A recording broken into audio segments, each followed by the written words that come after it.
All right. So it's 11:07. Let's go ahead and continue our meeting. I've been requested, instead of going to item 6.3C, we're going to jump real quick to item 6.5, I believe it is. Yes, and get an update from Dr. Pace. And so Dr. Pace, if you are here, I know I saw Sarah jump on. There you are. Yes. Hi, good morning. Good morning. Thank you. Yeah, we've got a meeting with the testing task force at 12:30, so I appreciate you helping me get on the schedule here. So good morning. Thank you for the opportunity to speak again, Mr. Vice Chair and supervisors.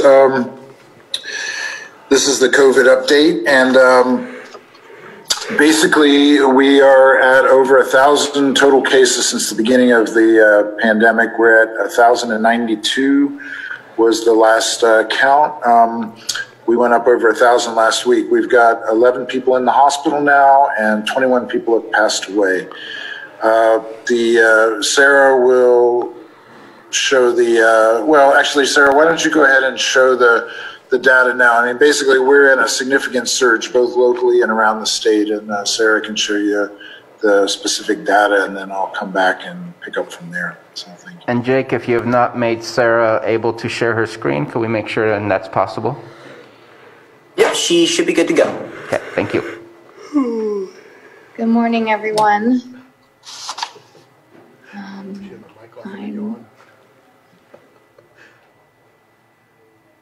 There we go. Okay, I'm going to give you a quick update. First, we're going to start by looking at cases in California, and then we'll look at trends and cases in Lake County. So these data were updated yesterday by the state, and you can see that we have almost 1.4 million cases in the state. And this dark blue line is the line that everyone is paying attention to and really concerned about. So this is the 14-day average of new cases that you can see has started to increase since late October to early November, to a high of about 18,000 new cases per day in California. Next to this, and you can see now a couple weeks ago, we were bumping up against our peak from the summer, and now we've well exceeded that. On the right, we're looking at COVID hospitalized patients in the state of California. And at the state level, they expect about 12% of cases, or they've seen that about 12% of cases become hospitalized a couple weeks later. So that's what you see here on the right, is that 14-day average of COVID hospitalized patients. And you can see that it's lagging behind about by 2 weeks, the increase in new cases. So we really started to see that take off middle to late October. So now we have currently about 11,000 COVID patients hospitalized in the state of California. So the slope of these curves are what is really alarming. Here I'm showing that same exact graph here, but then next to it are showing you at the state level the number of COVID deaths, and again, which also lags from first known infection. So here we see the increase in the total number of deaths due to COVID, almost 20,000 in the state of California. We'll hit 20,000 probably today. And this is the indicator everyone's really worried about and paying attention to, and is what the new stay-at-home order that came about, was that last week. So there are about 1,700 ICU beds available in the state of California. You can see how it's been declining since about mid-October. Here I'm showing you the latest state data, the regional ICU capacity. That is the metric. So just as a reminder, when a region, the regions are listed here, goes below 15% remaining ICU capacity, that's what sets off the new stay-at-home order. you can see that Southern California and San Joaquin Valley are already under that order. We're in this Northern California region, which was about 28% yesterday. The new number will be released at noon today. It's dropped a few percentage points since yesterday. So here in Lake County, we have, as of just a few minutes ago, 1,131 cases. We have 158 active cases. This is the most we've seen by far in Lake County since the beginning of the pandemic. So about 160 people with known active infection right now. 952 recovered, and as Dr. Pace shared, 21 deaths. We've seen a 16% increase in cases just in the last 7 days, and a 37% increase in cases from about 2.5 weeks ago. And I was just looking at the geography of it, and from a week ago to today have seen increases in the number of cases in nearly every zip code in the county. So we have, it's definitely community-wide new cases, active infection. Just again, to speak to some of the steep curve we're seeing here in Lake County, here are the number of new cases by month. So Sarah, can you hold on 1 second, please? Because there's a box that we're seeing on this screen, and I didn't even see what the title of that last screen was because of that box that's on here. And I believe that would be, Jake, if we can get rid of the remote assistance window. Is there someone down there somewhere down there that could grab that mouse for me? Sorry about that. I'm just trying to follow, and I'm not sure what it is I'm following. And then, Jake, if it's possible to go to the view options and on the top. No, that works. No, the box right there, Sam, right there where the arrow is right there. It's in the way of the title. Yeah, that one. There you go. Okay, thanks. Yeah, thank you. Okay. Yeah. Perfect. Did you guys get it moved? I'm sorry about that. Yeah, no worries. Sorry for the interruption. No worries. Should I go back a couple slides or just pick up from here? No, that's fine. Right from right here, I guess is good. We're good. Okay, great. So here we see the number of new cases by month with over 300 cases in November, and this is what we're seeing to date in December as of this morning. And here's the number of new cases by week. Just briefly want to highlight a few things here. So this week of November 22nd to the 28th, this week is what makes up our new tier assignment that should come out today. In Lake County, if we have more than 43 cases, that puts us in the purple tier. So we'll have another tier assignment of purple or widespread today. And then you can see in gray, these numbers will change as we receive more electronic lab reporting. But for last week, we're already seeing over 100 cases. And I'm just going to go through this pretty quickly. This is the lag data that makes up our tier assignment today. But while Lake County is here in the green line, while significantly lower than the state daily case rate and the Northern California region, we're seeing about the same sort of rapid increase. So this increased about 300% from about 5 per 100,000 to, now my graph is cut off, to almost 20 per 100,000 in the month of November. What is Rancho again? It's the region of Northern California Health Officers. I don't know what the A stands for, I forget. Rural Association of Northern California Health Officers. Okay. So I highlighted that because that's right, our regional, how the state has determined our regional health system, our ICU metrics. So tracking their rate as well can help us think about what we can expect for our regional ICU capacity.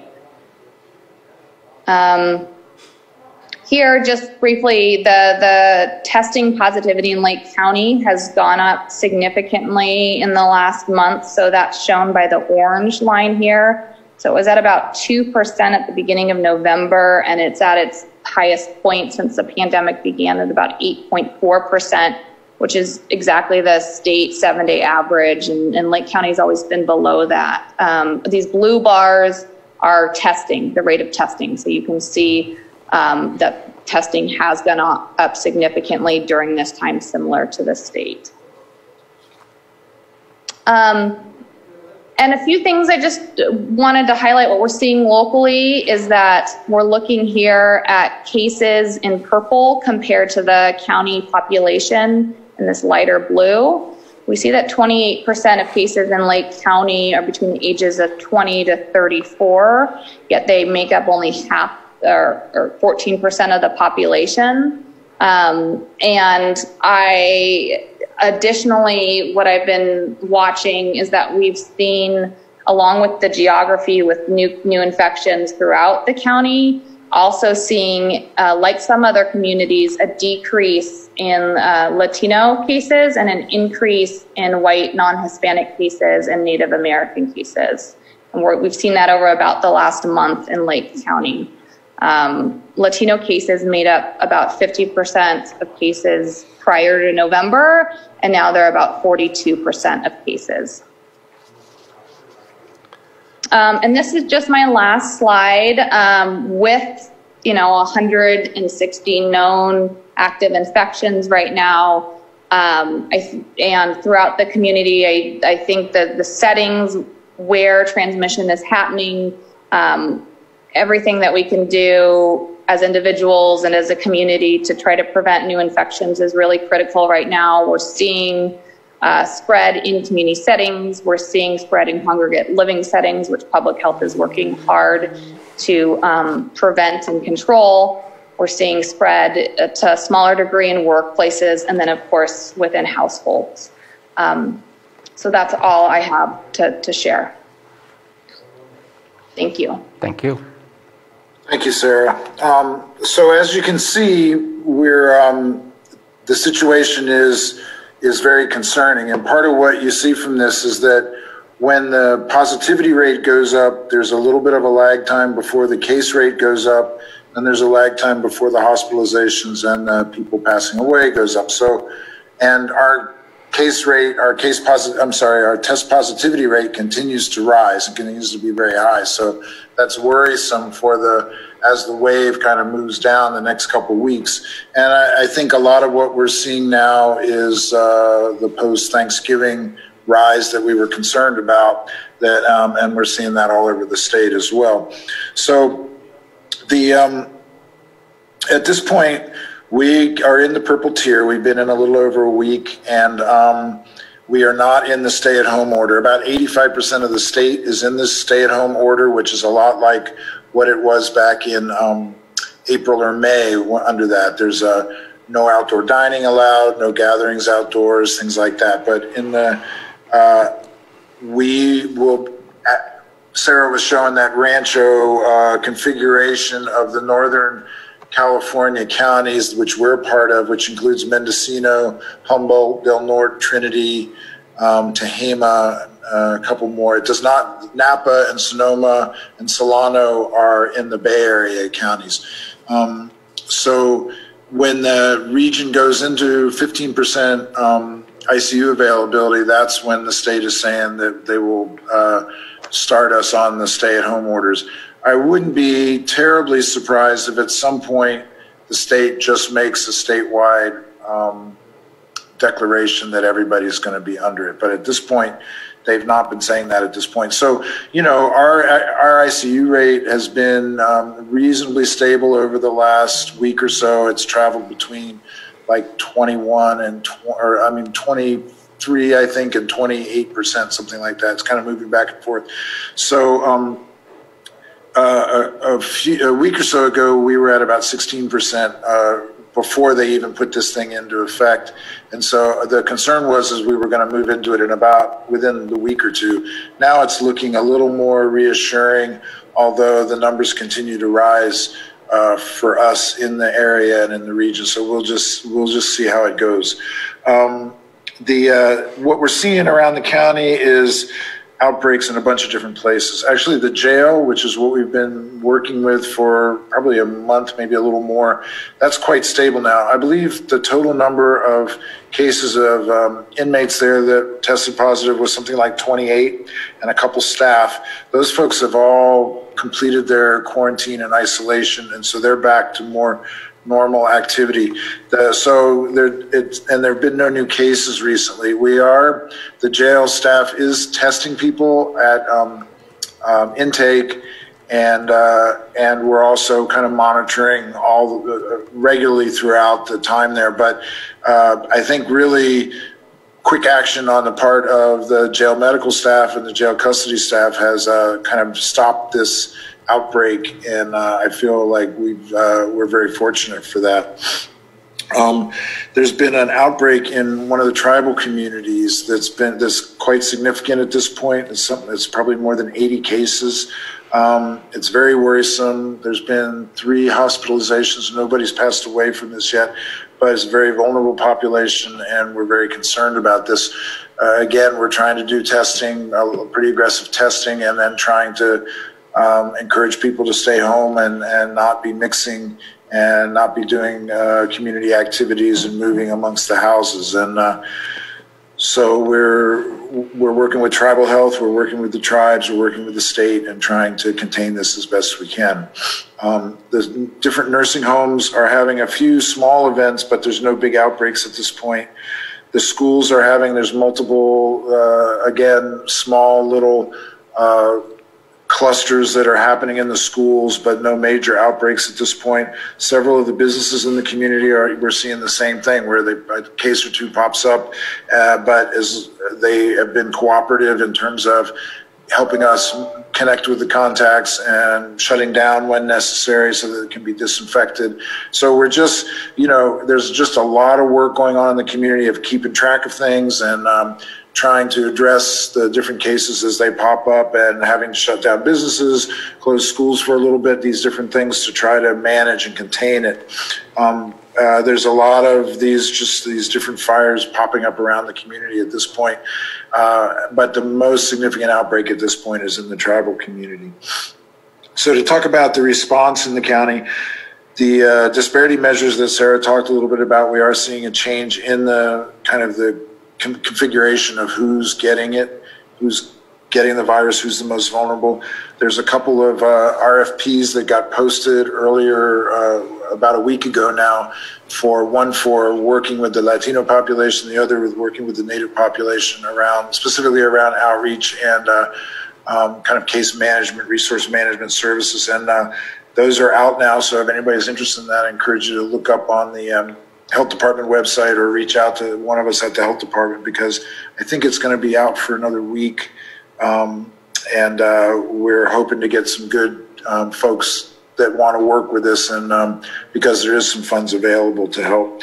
The testing situation is moving around a lot. There's, as Sarah showed on the graph, there's a big increase in demand now, and partly because of travel, partly because of just the increase in cases. So we are continuing to test everybody at the sites, and there's been a little bit of a slowdown in terms of the turnaround time statewide.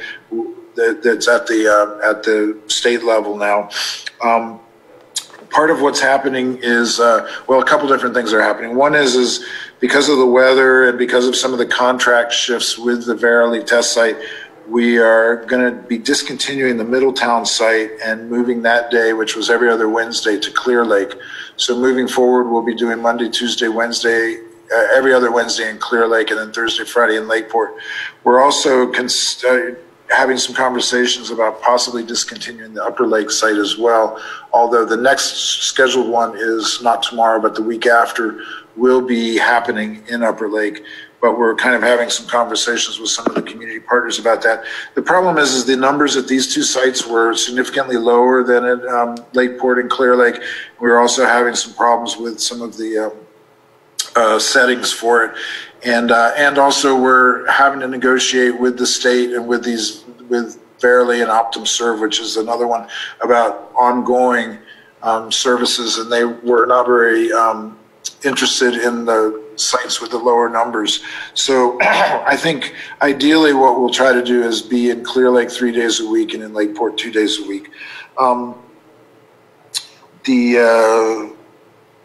So the contact tracing is a bit of an issue now as well. With the marked increase in cases, we are having trouble keeping up and keeping all the data entered into the state system and just keeping on top of everything.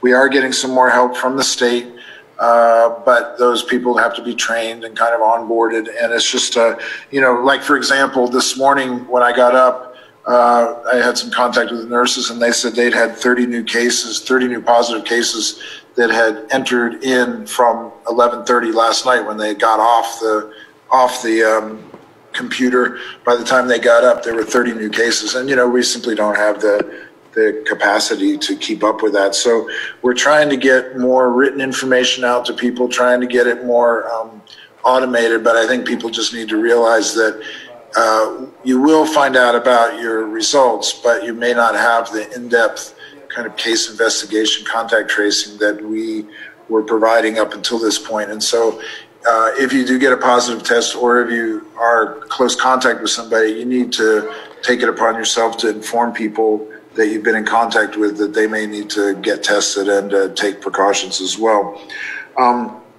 The housing situation, where we're really focusing on trying to isolate and quarantine people that test positive or that are at high risk, the SSTU program continues. We still have some rooms there.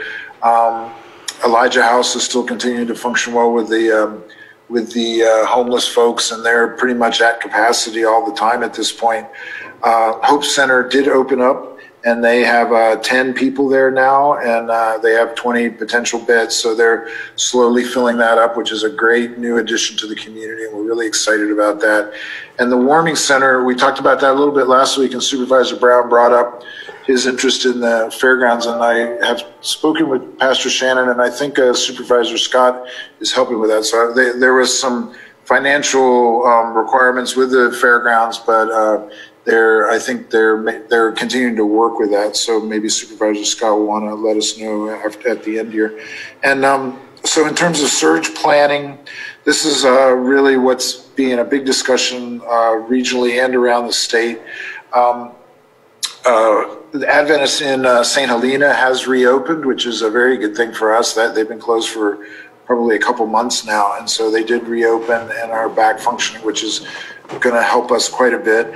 And we have been meeting with the 2 local hospitals and with the EMS services about how we're going to deal with surges and doing some problem solving. And it's been very collaborative, very helpful to meet with everybody and to try to anticipate what's coming. There have been some issues with transportation. They always are. We tend to be low in terms of our capacity with ambulance service, and I think this will be more of an issue when we have to transport more and more people out. But the fire chiefs and REACH and everybody are working on trying to help us anticipate what our needs are going to be and to deal with it and to sort of prepare for it. Sonoma County hospitals are pretty full. I read in the newspaper this weekend that they only had a couple of ICU beds available at that time, but so far we seem to be able to be moving people through. At this point, we have 5 people in local hospitals in the county, and I think there's something like 6 or 7 that are out of the county, this is a pretty high number for us. We've not had these numbers before. These are the COVID positive folks. So then and then the sleep train is open now, or they're opening tomorrow. This is the large alternate care facility that's going to be opening in Sacramento.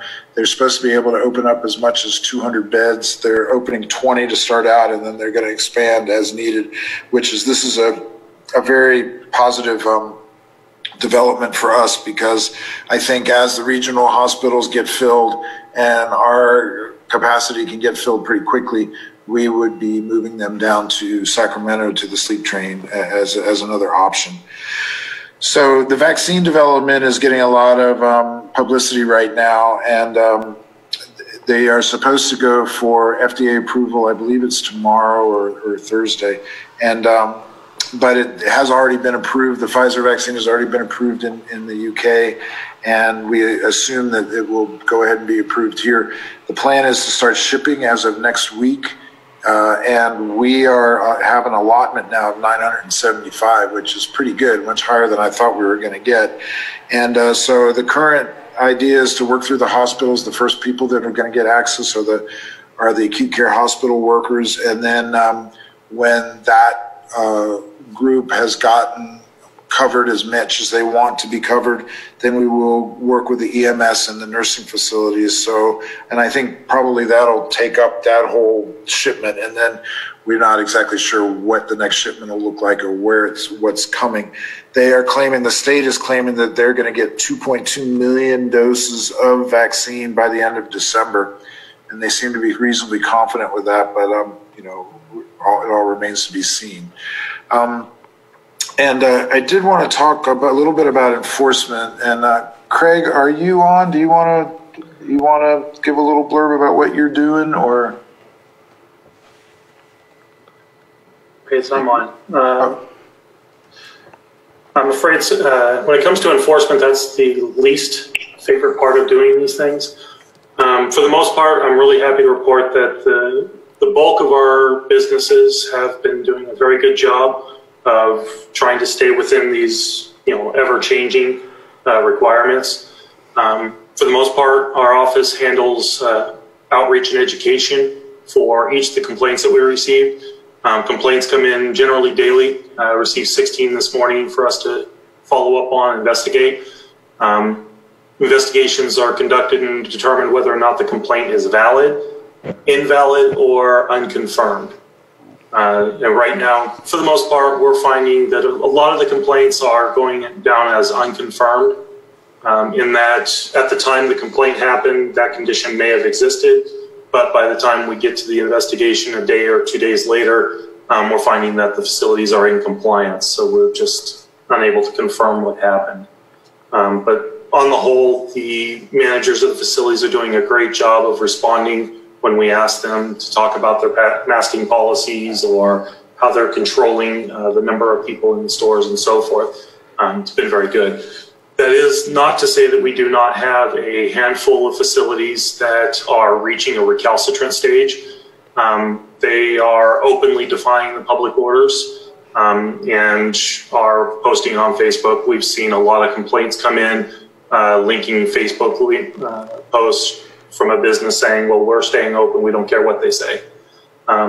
Unfortunately, we're bound to have a certain number of facilities that are going to do that. We are contacting the supervisors that these facilities are in to kind of work with them. We're also working with the cities, either in Clear Lake or Lakeport, to see if they want to kind of help out in those regards as well.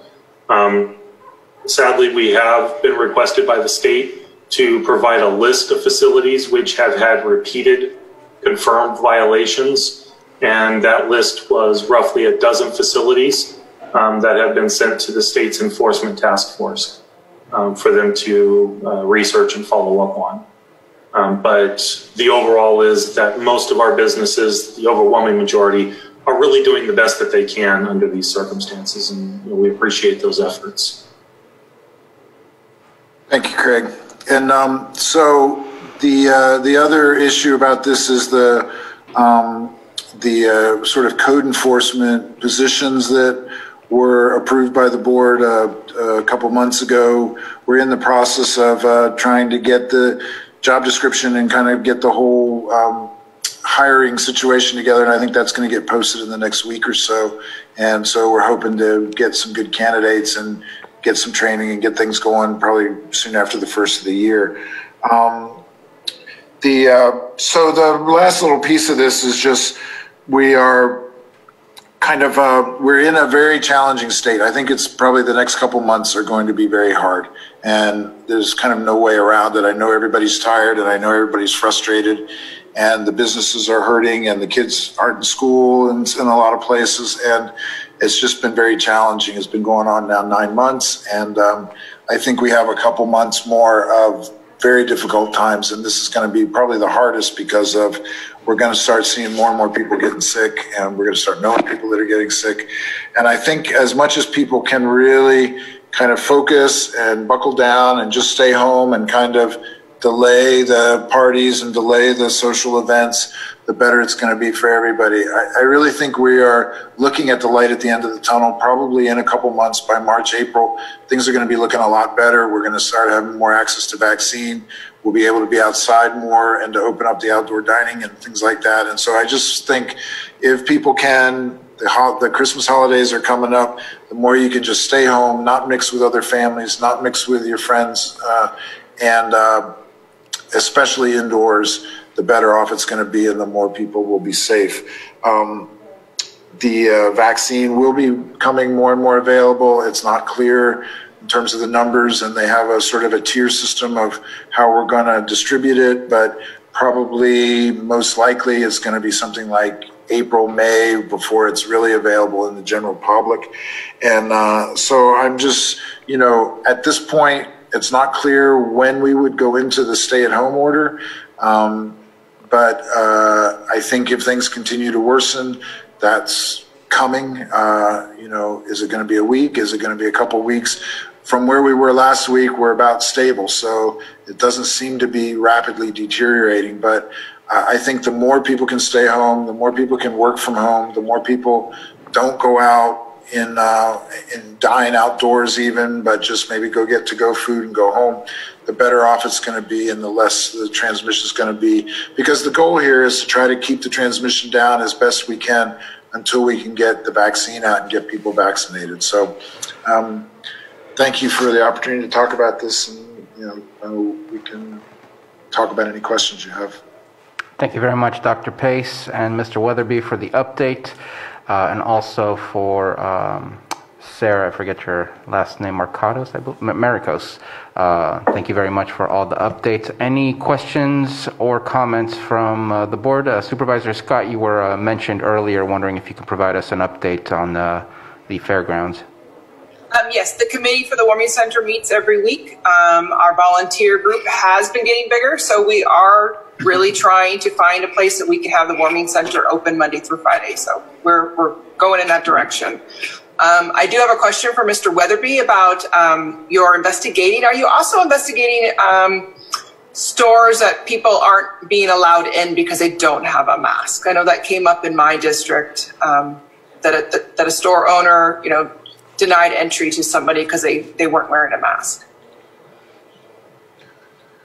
I don't think that would be Craig. You're probably not doing that, Craig, because he's really doing the health and environmental health investigation. So I'm not sure how we would address that. I guess if we had a complaint, we'd probably go talk to them and see what was going on and let them know that people should, some people do have medical reasons to not do that. And so I think we would address that the same way we do that if we're getting complaints that people aren't wearing masks, is kind of go have a conversation and education session. So I'm not sure it would be Craig. It would probably be one of the other folks that would be going. I don't know, would you agree? Yeah, we have not been addressing those concerns. Our focus has solely been on complaints of masking not being enforced or indoor dining not being, prohibitions being enforced, things like that. We haven't really been working in the other direction.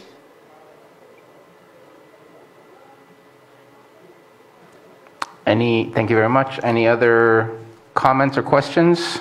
Just wanted to highlight something, and I know it's probably been said, or I know yesterday it's been discussed when we're in COVID recovery, but just for the public to hear, the situation where it states the Rancho, 15%. So is that countywide or is that Rancho wide? So Northern California, or is that not even on the same realm?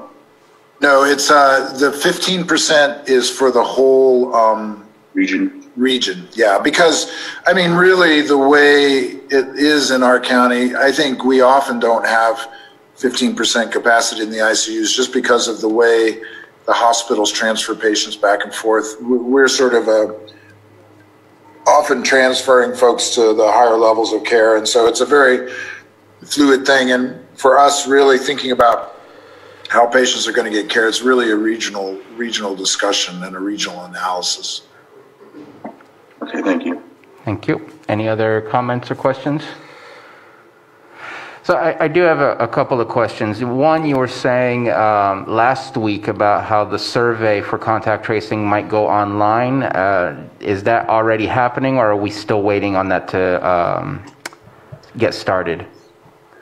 And the reason I ask is because you mentioned that it's getting difficult with the number of cases that you see on a daily basis, and just hoping that that might help out by basically doing almost like a self-service contact trace survey.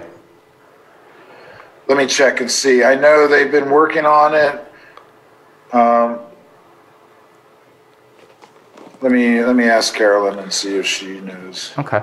And then while you're getting that, I know some of the issues that I've heard about the testing sites, especially with Upper Lake and Middletown, is just because it's off and on. Well, it alternates weeks, and then there's certain days that it's not happening because there's smoke, there's whatever the purpose or reason is that it's not happening. It's been a little difficult for people to have a reliable source. I think that's been more of the reason why people are sporadically going to those versus going to Lakeport or Clear Lake, where it's very stringent schedule that they continue to have. So hopefully we will have less and less of those deviations from the set schedule as we move forward. The question that was asked at the state level, and I'm not sure if I'm getting concurrence from the numbers that I see, and maybe the numbers I see are incorrect. I've been going to, you directed us, Dr. Pace, to go to LA Times. I do find that they have some pretty good data on the state level and then on a per county level, and I appreciate that. I've been looking at it since then. And it shows that we as a county only have 8 ICU beds. I thought we had more when the surge capacity increased. And based on what the state responded to a CSAC conference call we had last week, that the 15% is based on the surge capacity, not based on your standard capacity. Can you speak to that and clarify my confusion? Well, so one thing is just your first question about the survey online for contact tracing. We are using it now. There's been some glitches with the state system, but we are using it. It can only be used for people that have cell phones, though. So because we're going through a cell phone number, so not everybody's going to be getting it, but but it is available and it's being used some now. The ICU beds. So our standard setup is 4 ICU beds at each hospital. Both of those can expand somewhat. You know, it's the question with these things is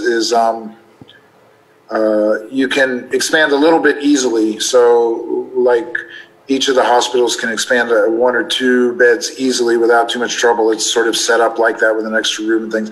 And then if it gets bad, like it was in New York, we can expand more. There are beds available, there is space available, but it's going to be suboptimal. The questioning is really staffing. So the way they talk about it is staffed beds. And so the way I understand it is we are already experiencing a little bit of some challenges with staffing. And so I'm not sure what exactly the number they're using locally. The hospitals communicate directly with the state for the ICU capacity, but it's not exactly a black and white number. It's more, I think they're probably using the 8 because of staffing and because that's sort of the listed thing. I don't, even if we expand, the most we're going to get to is something like 15 or something like that, unless we're really, really pinched. And having the staff that's going to be able to manage those kinds of patients, I think is going to be pretty difficult to find here without some state resources coming in. Okay, thank you for the response. Any other questions or comments from the board before I open it up to the public? Okay, Jake, let's go ahead and open up the Zoom room and see if anyone has a comment or question. All right, I sent an unmute request out to the Zoom floor. If you would like to make a comment, please unmute and state your first and last name.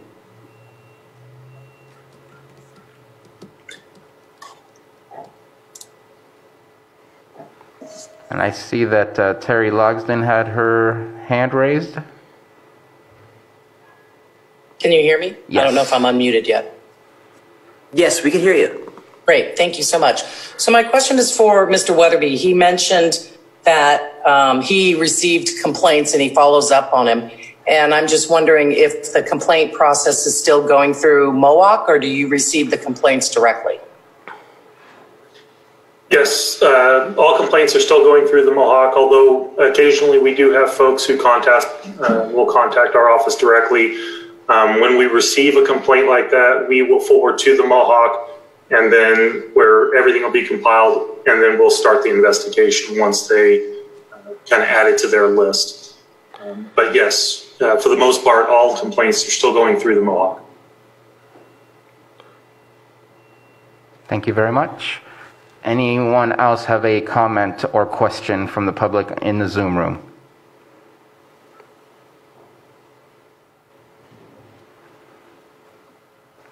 Okay, hearing none. Looking at the public here in the board chambers, any comments or questions for Dr. Pace, Mr. Weatherby?